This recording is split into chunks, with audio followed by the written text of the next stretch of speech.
Hey guys, this is Kim from This Darn Chicks Designs. Today we're going to be doing a DTF, okay, direct to film. Now, this is kind of part of the sublimation that everybody's wanting to do.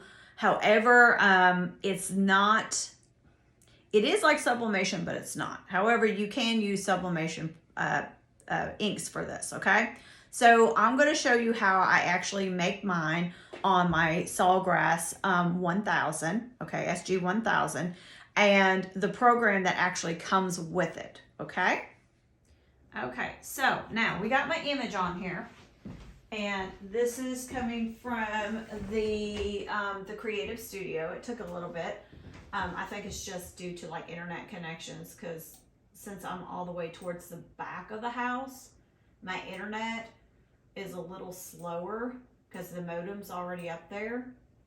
Just get rid of this one. There we go. We got one right in here. Sometimes when this is slow, the program's slow or internet or whatever, it'll do like a double take. So this is what we're doing right now.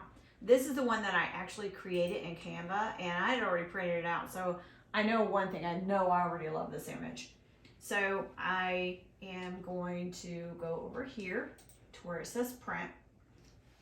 One thing that I have found out, sometimes you have to trick the program itself to get the best quality of image for your print.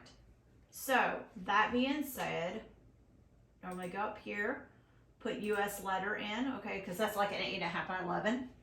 And then I leave it on metal, even though the shirt is 100% cotton. I leave it on metal. The reason why I do that is because if you go down to photographic, there's vivid. I always put it on vivid. It gives me the most pretty colors when I'm printing out with any type of sublimation. So even if you're doing DTF, even if you're doing just on your regular sublimation paper, it just gives most vibrant, pretty colors to that. So we're gonna let this load in the print manager, and it normally will go to the next part. You can do all kinds of stuff with this program.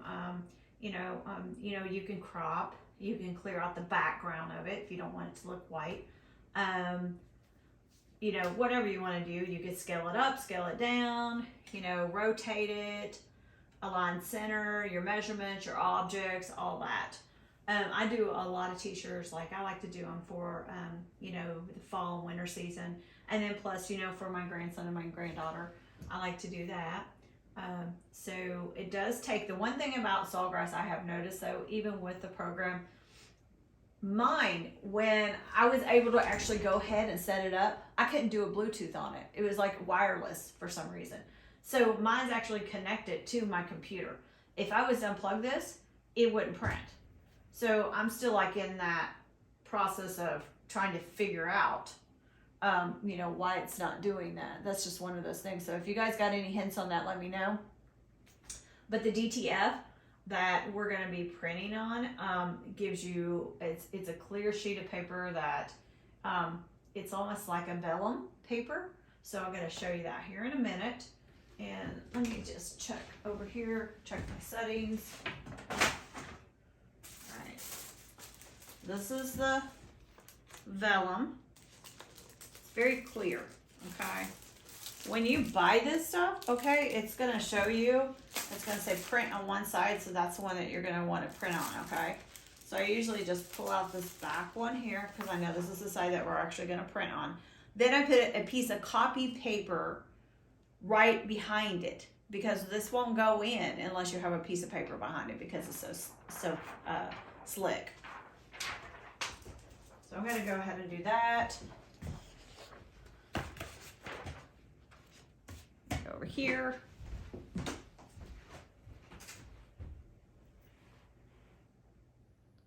Okay, so once you get your vellum, that's what I call it, you're going to want to tape to the back of it just a piece of plain copy paper, because it makes it easier for it to actually go through your Sawgrass. Okay, so when you get this out of your Sawgrass, The ink on it is going to be wet. All right. So what you're going to do is you're going to use the transfer powder. And this is what the transfer powder looks like. Okay. And you're going to want to have like a little bucket and stuff because otherwise the stuff just will go everywhere. It makes a mess. So normally what I do is I just pour a little bit out here. You want to try to saturate it if you can, because what you're going to do is you're going to move it from side to side. Let me just get this in here. So one thing about this, you don't want this stuff spilling, because I'm telling you, it would be a mess to, like, you know, pick up.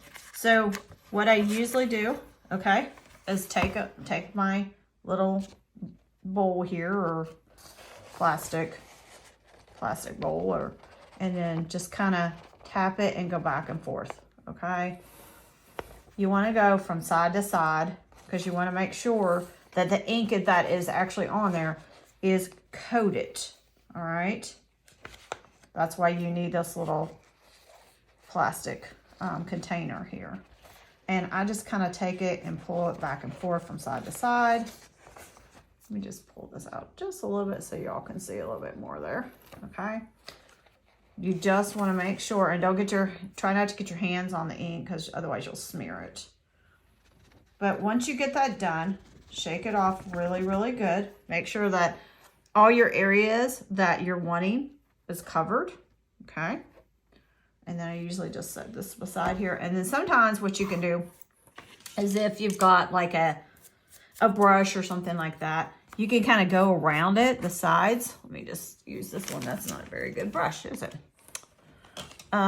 You can just kind of go around the sides, just in between there, and try to clean up those areas if you can. Okay. And then once you're done with this, you're going to want to take it over to your heat press. This is what I do. Now, you don't have to do that, but I take it over to my heat press and I put it on underneath the heat press. Do not take it and don't take your heat press and put it all the way down. Okay, don't do that. I made the mistake of doing that. Then I had to clean off the top of my heat press. You don't want to do that at all. Okay, so I don't want you doing that. But what I do is I take it to my heat press and I get it as close as I can without touching the actual picture itself, and let it sit there under that heat for about 2 minutes. Okay, as close as you can get it. But don't let it touch that part of your heat press, because then you'll have to be cleaning it off. Once that's done, then we'll bring it back over and I'll show you how to sublimate on it. Okay, so, sorry, I'm trying to adjust my phone here and it's driving me nuts. Anyways, okay, so this is what your print looks like. See if we can get it out here so you can see it. This is what your print looks like, okay? So you're going to have to take this off here because that was your sheet. That was your copy sheet, okay? Now, you know, I put this underneath here it's at 305 degrees. That's what they're calling for, around 300 degrees.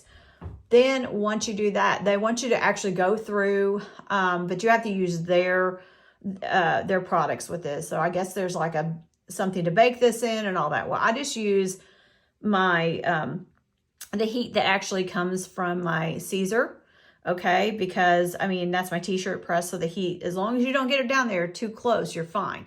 If you get it too close, then what happens is the paper wants to lift, okay? So the heat is wanting to pull it up to where the hot plate's at, and you don't want that.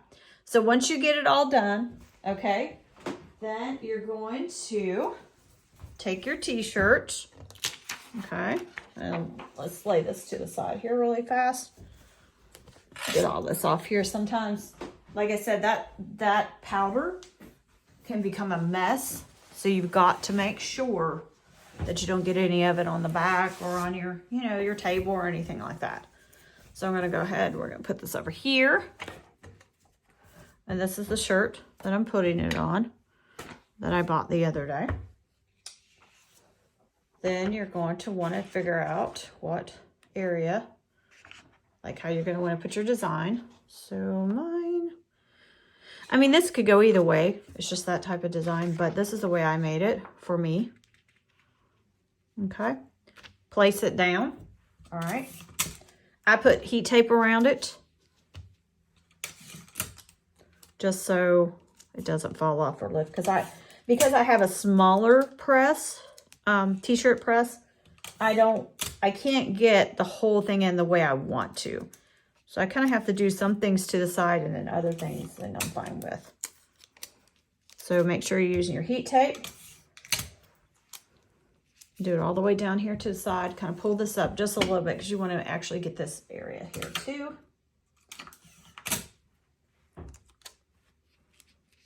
Pull that there. Okay, now I'm going to take it to the press. And you're going to put it on the press for at 305 degrees. And it says for 10 to 20 seconds. However, it's up to you. I've been doing mine like 10 seconds. And then you want to go ahead and do like a hot peel on it. The cold peels that I didn't like it because it was taking part of my design away. So if you do a hot peel, I think it's going to be a little bit easier for you. Okay. It doesn't take too long to do these. Pull it back over here. And when you do this, you want to peel it all at one time. Okay. So just go ahead and just want to kind of pull and peel at one time. See that? That makes it easier. I wouldn't do a cold press or a cold peel on this because, like I said, when you do that, it feels like it takes it. You're pulling on the fabric, which means you're pulling on the design, and you don't want to do that. So look at this. The stretch is amazing. Okay. The colors are vibrant because I put it under the Vivid. Okay, in our Sawgrass. This is just one of those that it's good. And it doesn't go through. One thing I like about this is that, see that? None of these colors go through at all. It's actually adhering itself to the top of our fabric. Just like this. It feels like there's a little bit of a sheen on here, which is really nice. I don't know if you can see that or not. But it feels like, just like the t-shirt. You go straight across. So there's no cutting anything out. There's no, how we use, there's certain things out there that you have to cut and then sublimate. Well, you don't have to do that here. Okay. You can actually just cut it around yourself if you want. Whatever design that you put on that is exactly what's going to print out. Okay. So anyways, but like I said, you can use your sublimation inks for this. This is the hack for it because, and another thing I want to tell you, you cannot do this on dark fabric. All right. I have already tried it. It's not going to do it. The reason why is because we don't have a white toner. If you had a white toner that was in your Sawgrass, that would be great. But because Sawgrass doesn't have white toners, that's the reason why that the company will tell you that you have to go with their inks and their, just everything goes with it. Because I think the whole thing is like over $5,000. Well, this right here, it's just easier. It seems to be easier for me to do. I've already washed one. They don't fade. I put it in the dryer. They do not fade at all. You don't have to worry about that. But I would suggest you could probably do it on light gray, a very, very light gray, but no darks at all. No pinks, nothing like that. Now, if you were going to do just regular sublimation, yeah, you could do that. This you can't. It has to be on white. And it has to be on, the white t-shirt or white hoodie or sweatshirt or whatever. All right. Well, this is it. This is the product that I made. So if you like this, give me a thumbs up. Let me know what you think about it. If you have any questions, I also have an Etsy store. This is actually going to go on my Etsy store. So if you have any questions or anything like that, take a look at that link down below. Give me a thumbs up on it, and you have a good day.